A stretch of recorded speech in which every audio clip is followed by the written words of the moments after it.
This channel does not promote any violent, harmful, or illegal activities. All content provided by this channel is meant for an educational purpose only. আর মুর্শিদাবাদের দিকে নজর রাখতে হচ্ছে এই মুহূর্তে, কারণ সেখানে তো ফের বিস্ফোরণ।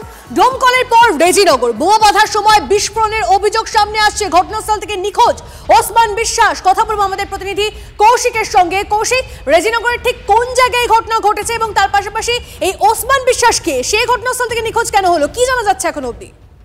দেখো, যে রেজিনগরে যে জায়গায় ঘটনাটি ঘটেছে সেটা হচ্ছে ছেতিয়ানি এলাকা, ছেতিয়ানি ঘোষপাড়া এলাকা। এর আগেও কিন্তু একাধিকবার ঘটনা ঘটেছে। তুমি যেমনটা জিজ্ঞেস করছিলে যে ওসমান বিশ্বাস, এই ওসমান বিশ্বাসের সঙ্গে কি সম্পর্ক এই জায়গায়, সেখানে যদি জানা যায় যে তার পরিবারের দাবি যে ওসমান বিশ্বাসের যে গতকাল রাতে তাকে তিনজনে ডেকে নিয়ে আসে এবং তারপর থেকেই এই বোমা বাঁধার এখানেই এসেছিল বলে পরিবারের দাবি, এবং সেখানে তারপর থেকে বোমা বিস্ফোরণের ঘটনা ঘটে। তারপর থেকে নিখোঁজ, অর্থাৎ যে বোমা বিস্ফোরণের পর তাকে আর কিন্তু খুঁজে পাওয়া যায়নি, অর্থাৎ তার মৃত্যু ঘটেছে নাকি কোথাও হাসপাতালে ভর্তি, সেই সমস্ত বিষয় এখনো পর্যন্ত জানা যায়নি। তবে এই ওসমান বিশ্বাসের বাড়ি হচ্ছে তকিপুর এলাকায়, রেজিনগর অন্য একটি এলাকায়। সেখান থেকে তাকে ডেকে নিয়ে আসা হয়েছিল এই বোমা বাঁধা কাজের জন্য, এমনটাও কিন্তু পরিবার সূত্রে যেটা জানা যাচ্ছে। এবং যে গতকাল তোমাকে জানিয়ে রাখি, ডোমকলে মজুত করা বোমা বাড়ির অন্যত্র সরাতে গিয়ে কিন্তু বিস্ফোরণের মৃত্যু ঘটেছে এক মহিলার। এবং গতকালের পর আজকে কিন্তু এই যে রেজিনগরের ছেতিয়ানি এলাকায়, সেখানে গতকাল রাতে বোমা বাঁধার কাজ চলছিল, সেই সময় মৃত্যুর মতো ঘটনা ঘটে।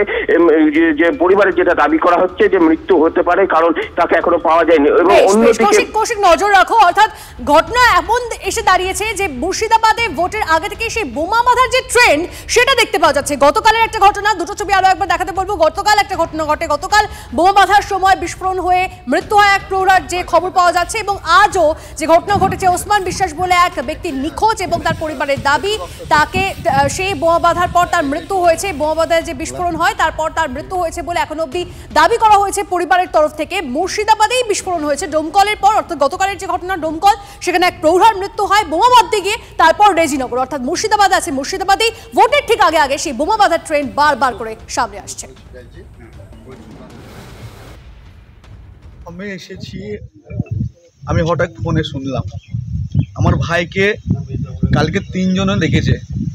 আমি ভাইকে বললাম ওরা কারা, বলছে ইয়ারালি ওদেরকে পাঠিয়েছে, আমি ওর সঙ্গে ঘুরে আসি। তাদের নাম হচ্ছে ওহাব, তাহাবুল আর ওই হাবু। বাড়িতে বোম বাড়তে হয়েছে, এবারে সেই সোর্স আমরা ভাইকে খুঁজতে, এখানে দেখছি রক্তপাত হয়েছে, রক্ত, এবং বাড়িতে অনেক আমার ভাইকে নিয়ে এসছি, ওরা মারা মেরেছে।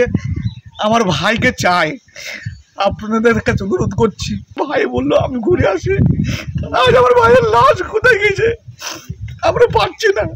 আমার ভাই বলেছে আমাদেরকে, ভাই আমরা বোম বাঁধা ছেড়ে দিয়েছি, আর বোম বাঁধে মা মরে গেছে, মায়ের হাতে শপথ করে দেবো।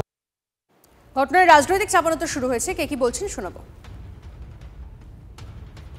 চুরি, চোরচুরি, বাটপাড়ি, যত রকমের ধান্দাবাজি, স্মাগলিং, নারী পাচার, কালো টাকা পাচার, মানে জাল টাকা পাচার, সবকিছু মুর্শিদে পাবেন নাকি শিল্প, শিক্ষা, বড় বিশ্ববিদ্যালয়, এগুলো পাবেন না, বাকি সব পাবেন মুর্শিদাবাদে। খুনি পাবেন, গুন্ডা পাবেন, ডিজিটাল লোকদের লুট দেখতে পাবেন, বোমা বিস্ফোরণ পাবেন।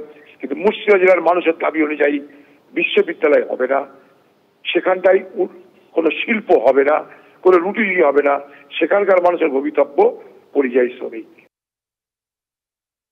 বোমা বিস্ফোরণের সঙ্গে যারা যুক্ত থাকে, যারাই হোক, তারা কোনোদিন কারো পলিটিক্যাল পার্টির লোক হয় না। তারা কারো কাছে নিজের স্বার্থের জন্য বা কারো দ্বারা প্রভাবিত হয়ে পয়সার বিনিময়ে তারা এই বেআইনি কাজে যুক্ত থাকে। কাজেই যারা এই ধরনের কাজের সঙ্গে কাজকে দিয়ে করায় বা কেউ যুক্ত থাকে, এগুলো মোটেই সমর্থন করি না। আমরা রাজনীতি করি, আমাদের রাজনীতিটা হচ্ছে একটাই উদ্দেশ্য, যে জেলার উন্নয়ন, এলাকার উন্নয়ন, মানুষের উন্নয়ন। এর জন্য কোনো বোমার প্রয়োজন হয় না।